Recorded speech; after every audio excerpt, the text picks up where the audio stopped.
Daf Yomi Tractate Sanhedrin, Daf 3. Still freshly new into this tractate, which is a nice thing. And it already, in my opinion, feels different. The whole atmosphere and anyway, Sanhedrin 3, top of the page, with the word Shene'emar. Mishpat echad yelachem.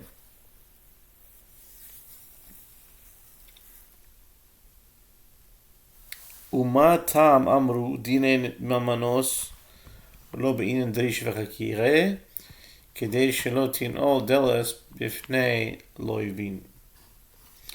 The source for this is, as it is stated, you shall have one manner of law, Leviticus 24:22, from which it is derived that all judges must judge in the same manner. And since, with regard to cases of capital law, it is stated, and you shall inquire and investigate and ask diligently, Deuteronomy 13:15. The same should apply to cases of monetary law. And what is the reason that the sages said that in cases of monetary law we do not require inquiry and interrogation of witnesses? The Gemara answers, the sages established this exemption so as not to lock the door in the face of potential borrowers. If inquiry and interrogation of the witnesses would be required in order to have the court rule that the lender can collect payment of a loan, lenders would be deterred by the difficulty of proving the matter and might cease to lend money to the poor. For the same reason, the sages also waived the need for expert judges in these cases. Ela me'ata ta'u o yishamu kol sheken ata no'el deles b'nei lo yivin. The Gemara asks, if that is so, then if these laymen err, they should not be able to pay compensation to the party unfairly wronged by their judgment, just as expert judges are not liable. The Gemara responds, if this is the halakha, you are all the more so locking the door in the face of potential borrowers. Wealthy people will not want to lend money, as they will fear that a court of laymen will judge the case incorrectly. Ihachi, if so, tarti katani. Dine mamanos b'shloisha hedyoitis, gezeres v'chavadas b'shloisha mumchen.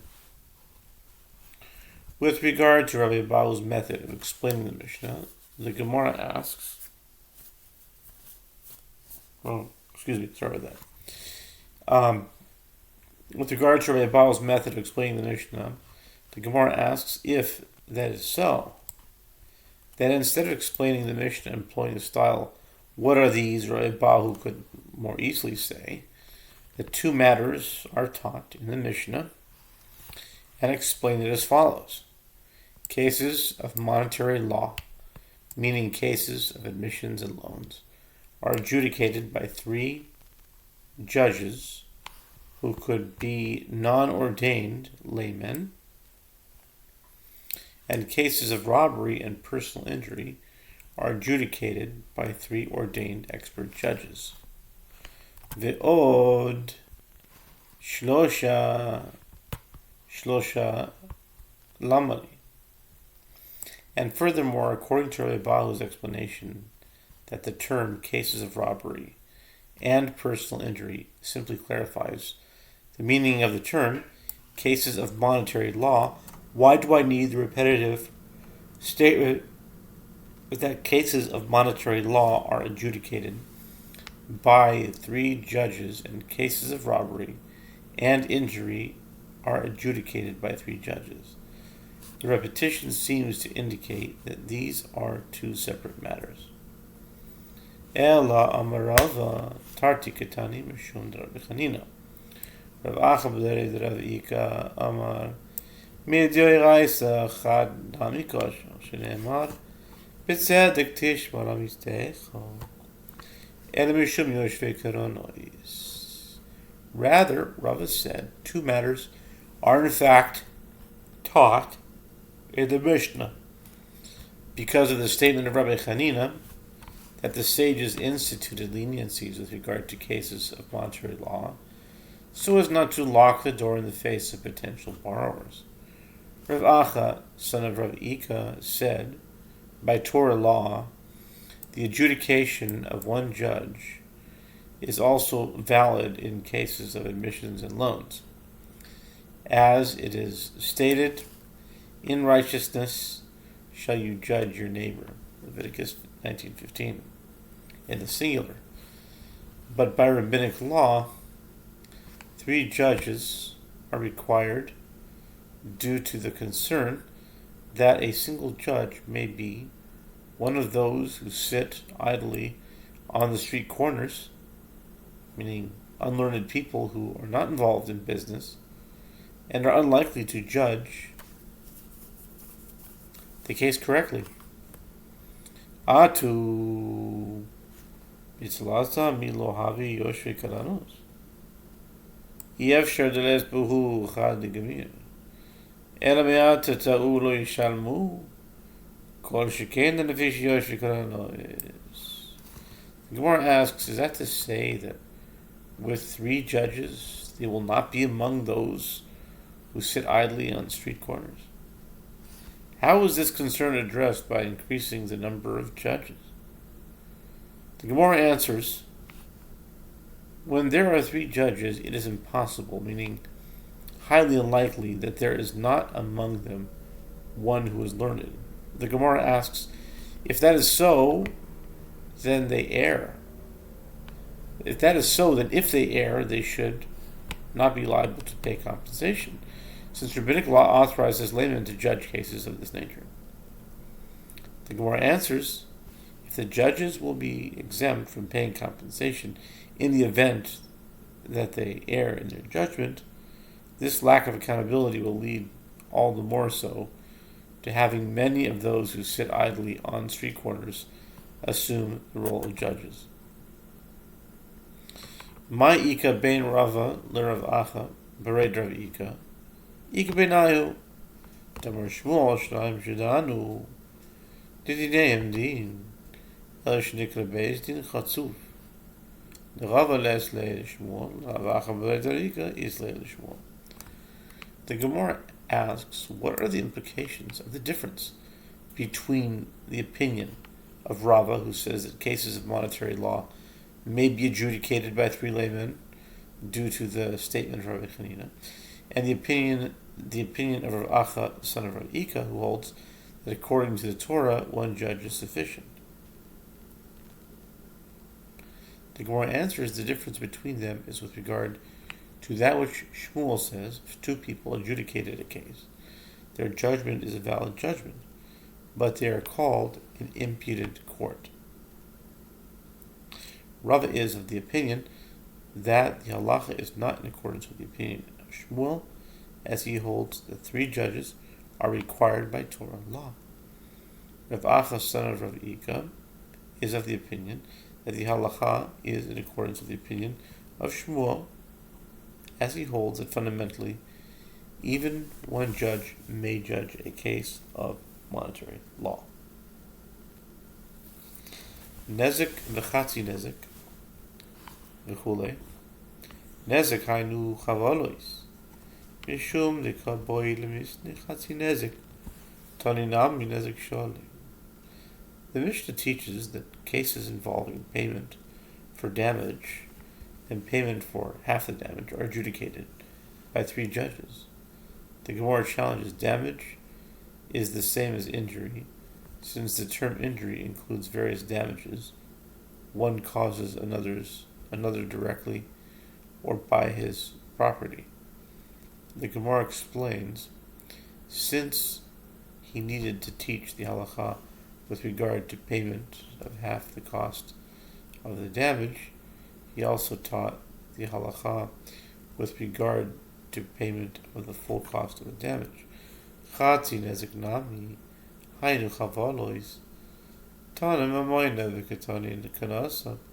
The Gemara challenges, payment of half the damage is also the same as personal injury, so it did not need to be stated separately. The Gemara explains there is a difference. The Tana taught the halacha with regard to a case of monetary matters, and he also taught the halacha with regard to a case of a fine, such as a payment of half the damage in a case where an innocuous ox gored another animal. Consequently, payment of half the cost of the damage needed to be stated separately from payment for injury, and once he needed to teach the halacha with regard to payment for half the cost of the damage, he first mentioned general payments for damages. Hanich lamad amar palga niska kanasa. Ela lamad amar palga niska mamoy na maikla meimal. The Gemara asks, this works out well according to the one who says that the payment for half the cost of the damage is considered a fine, meaning that according to the standard halachot of damages, the owner of the goring ox should be exempt, and the Torah instituted a payment of half the cost of the damage as a penalty for not being exceedingly careful. But according to the one who says that the payment for half the cost of the damage is an actual monetary payment, meaning that according to the standard of halachot of damages, the owner of the goring ox should be fully liable, but the Torah exempted him from part of his liability due to the unusual nature of the damage. What can be said? Therefore, this explanation must be rejected. Ella, now